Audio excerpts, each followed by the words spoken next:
వెయ్యేండ్లొక యుగమైనా గడిచింది క్షణమేగా, ప్రేమికుల మధ్య యుగమైన గడిచిపోతుంది క్షణంగా.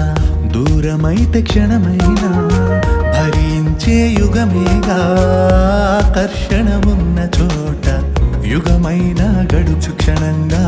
ఆకర్షణ దూరమైతే క్షణమైనా గడుచు యుగంగా. ఐన్స్టీన్ చెప్పాడా ఈ సాపేక్ష సిద్ధాంతం?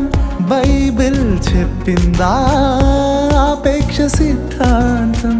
ఐన్స్టీన్ చెప్పాడా ఈ సాపేక్ష సిద్ధాంతం?